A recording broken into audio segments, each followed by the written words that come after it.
Good evening बच्चों। जैसा कि आप लोगों को मालूम है, हम लोग class 10th political science chapter 2 federalism को पढ़ रहे हैं और अभी तक 5 पार्ट्स मैंने आपको दिए हैं। डिफरेंट टॉपिक्स को डिस्कस किया इस चैप्टर के। कल जो हमने पढ़ा उसमें लास्ट में मैंने आपसे कहा था कि हम लोग जो डिफरेंट सब्जेक्ट्स होते हैं, डिफरेंट टायर्स ऑफ गवर्नमेंट के बीच में जो पावर डिस्ट्रीब्यूशन होता है डिफरेंट सब्जेक्ट्स का, तो हमारे कॉन्स्टिट्यूशन ने जो प्रोविज़न दिया है, जो जितने भी सब्जेक्ट्स हैं उनको 3 लिस्ट में डिवाइड किया है और साफ साफ ये बताया गया है कि किन सब्जेक्ट्स पे कौन से टायर की गवर्नमेंट पॉलिसीज़ फ्रेम कर सकती है, लॉ या एक्ट बना सकती है। ठीक है, तो ये जो लिस्ट है, मैंने कल कहा था कि हम लोग कल के वीडियो में ऐसा डिस्कस करेंगे, तो आज हम लोग आ गए हैं बच्चों और लाइन बाय लाइन एक एक चीज़ को डिस्कस करेंगे। बच्चों, ये आपकी स्क्रीन पे दिखाई दे रहा होगा जो बोल्ड लेटर में फर्स्ट पॉइंट लिखा हुआ है, यूनियन लिस्ट। ठीक है, union list includes subjects of national importance such as defense of the country, foreign affairs, banking, communication and currency। Union list में जो सब्जेक्ट्स होते हैं वो नेशनल इम्पोर्टेंस के होते हैं, राष्ट्रीय महत्व के होते हैं, जैसे डिफेंस ऑफ द कंट्री, देश की सुरक्षा, फॉरेन अफेयर्स, विदेशी मामले, बैंकिंग, कम्युनिकेशन सिस्टम जितना भी है, संचार व्यवस्था, और करेंसी यानी मुद्रा।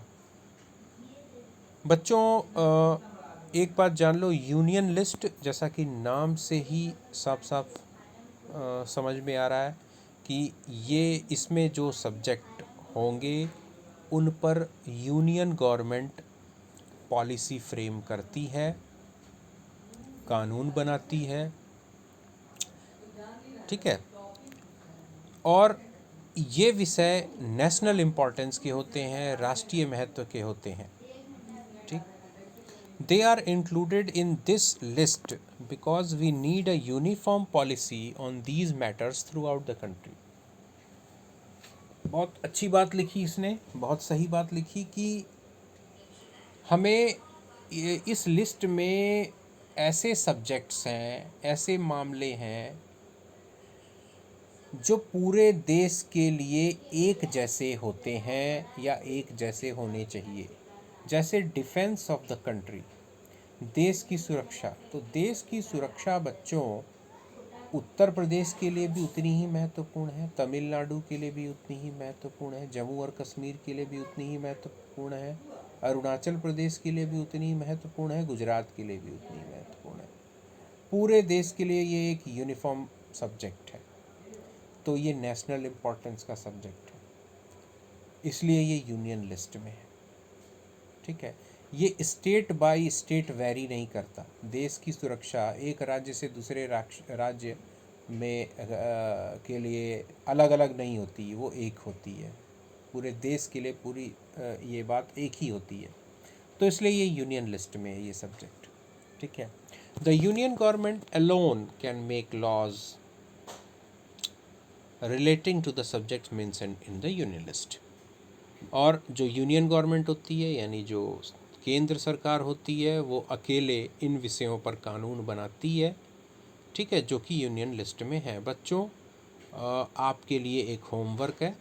आप इस वीडियो को देखने के बाद कल आप मुझे कमेंट करके बताएंगे, या आज ही वीडियो देखेंगे तो कमेंट करके बताएंगे कि यूनियन लिस्ट में कितने सब्जेक्ट्स होते हैं। ठीक है, ये आप लोग पढ़ चुके हैं और प्रीवियस क्लासेस में, और आपको बताना होगा कि यूनियन लिस्ट में कितने सब्जेक्ट होते हैं ठीक है, अब आते हैं हम लोग state list. State list contains subjects of state and local importance such as police, trade, commerce, agriculture and irrigation. State list में बच्चों वो विषय आते हैं जो राज्य या स्थानीय महत्व के होते हैं, जैसे पुलिसिंग हो गई, ट्रेड व्यापार, वाणिज्य, कृषि, सिंचाई, कॉमर्स मतलब वाणिज्य यानी व्यापार से ही संबंधित, एग्रीकल्चर यानी कृषि, है ना, एंड इरिगेशन सिंचाई। तो ये कुछ स्थानीय महत्व के मुद्दे होते हैं जो राज्य स्तर और स्थानीय सरकारों के लिए होते हैं, तो ये स्टेट लिस्ट में होते हैं। इन विषयों पर स्टेट गवर्नमेंट जो है वो कानून बना सकती है, पॉलिसी फ्रेम कर सकती है। The state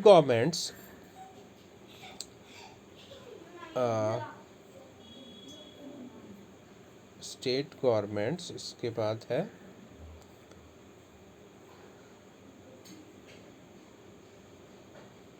forest, trade unions, marriage, adoption and succession both the union. एक मिनट बच्चों, इसमें एक पेज गायब लग रहा है, इसमें एक पेज गायब लग रहा है, ठीक है, या कुछ लाइंस इसमें गायब दिखाई दे रही है, ठीक है। इसमें होना चाहिए कि state governments can frame the policy और मेक लॉज, है ना, on these subject. In subject पर स्टेट गवर्नमेंट जो है वो पॉलिसीज़ फ्रेम कर सकती है और लॉज, कानून बना सकती है, ठीक है। ये बच्चों NCERT की साइट से मैंने ये PDF डाउनलोड किया है और मुझे लग रहा है कि इसमें कहीं स्किप किया हुआ है, कुछ लाइंस स्किप की हो गई हैं, ठीक है। ये तो स्टेट लिस्ट हो गया। इसके बाद एक कंकरेंट लिस्ट होती है जो दिखाई नहीं दे रही है इसमें बच्चों। एक कंकरेंट लिस्ट होती है जिसमें कुछ ऐसे सब्जेक्ट्स होते हैं जिन पर state government as well as union government दोनों ही कानून बना सकती हैं, है ना। कुछ ऐसे विषय होते हैं जिस पे केंद्र सरकार राज्य सरकार दोनों ही कानून बना सकती हैं, नीति निर्धारण कर सकती हैं। जैसे फॉरेस्ट हो गया, ट्रेड यूनियंस हो गई, मैरिज एंड डाइवोर्स हो गया, एडॉप्शन हो गया, एडॉप्शन एंड सक्सेशन हो गया, इस पर दोनों ही सरकारें कानून बना सकती हैं। तो इन सब्जेक्ट्स को हम लोग कॉन्करेंट लिस्ट में डाल देते हैं। Both the union as well as the state governments can make laws on the subject mention in this list, ठीक है। If their laws conflict with each other the law made by the union government will prevail. लेकिन अगर मान लो कि ऐसे ये जो concurrent list वाले सब्जेक्ट हैं मैंने बताया, इनमें दोनों ही सरकारें, दोनों टायर की सरकारें, दोनों लेवल की सरकारें कानून बना सकती हैं। लेकिन अगर मान लो दोनों ने कानून बना दिया, एक ही सब्जेक्ट है कोई, उस पर दोनों ने कानून बना दिया, यानी केंद्र सरकार ने भी कोई कानून बनाया, राज्य सरकार ने भी कोई कानून बनाया, और दोनों के कानून मान लो कि टकरा रहे हैं आपस में, कुछ उन दोनों के बीच में कुछ कॉन्फ्लिक्टिंग या कॉन्ट्रास्टिंग फिगर आ गया, तो जो कानून यूनियन गवर्नमेंट ने बनाया है वो प्रिवेल होगा, वो माना जाएगा, ठीक है। ऐसी परिस्थिति में जो कानून केंद्र सरकार ने उस विषय पर बनाया है उसको लागू माना जाएगा, ठीक है, ये याद रखना। What about subjects that do not fall in any of three list, or subject like computer software that came after the constitution was made? हाँ, अब हमारा तो संविधान बच्चों तुम लोग अच्छी तरह जानते हो 1950 में लागू हुआ था, 1950 में, और बना था उससे पहले बना था, लागू हुआ था 1950 में बच्चों, बहुत पहले की बात है, ठीक है।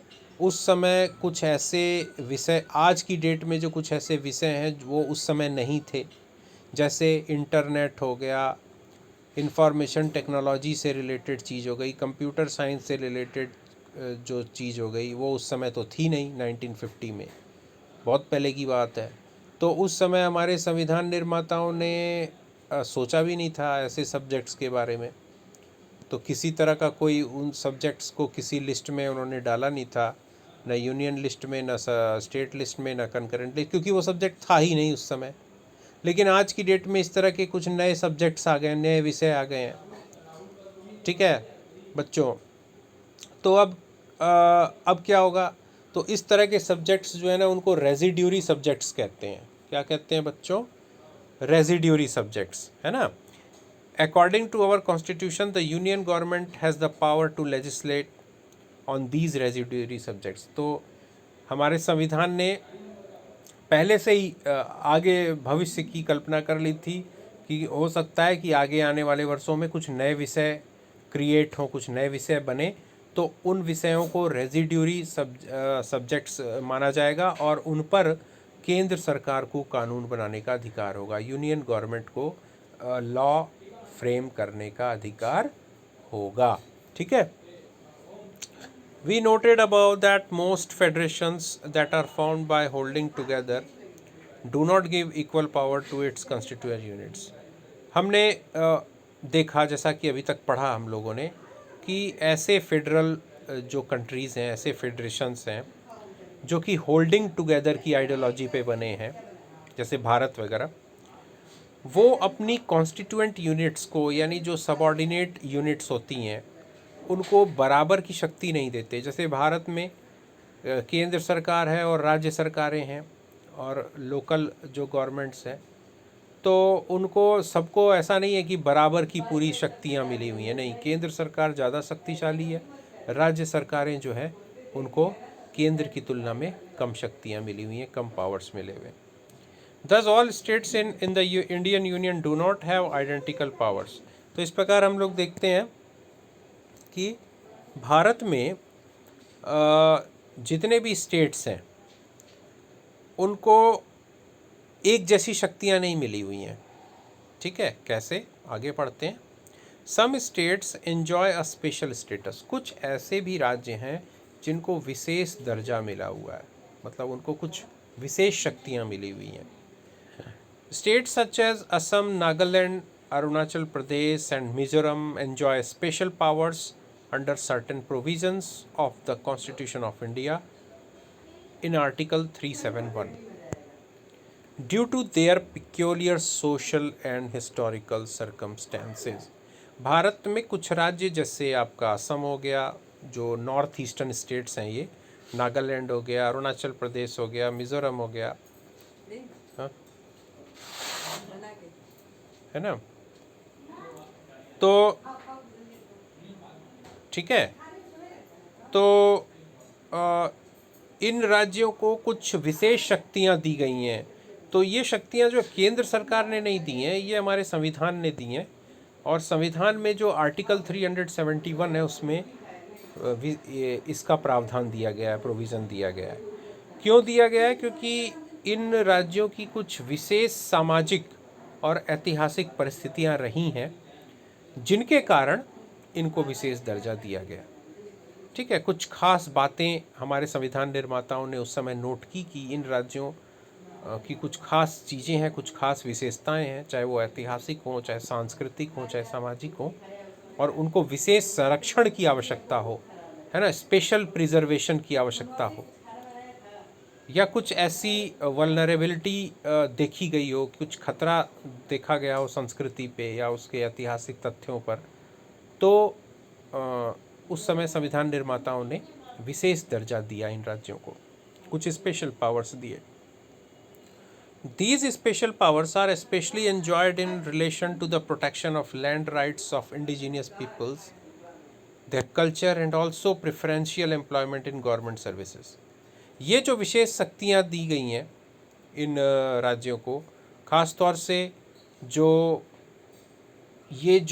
हमारे मूल क्या बोलते हैं कि जो इनकी संस्कृति की जो मौलिकता है ना, जो इनके निवास की मौलिकता है, तो उसको भूमि संरक्षण दिया गया कि ये हमारे भारत के जिस भाग में रहते हैं इनकी एक विशेष संस्कृति है।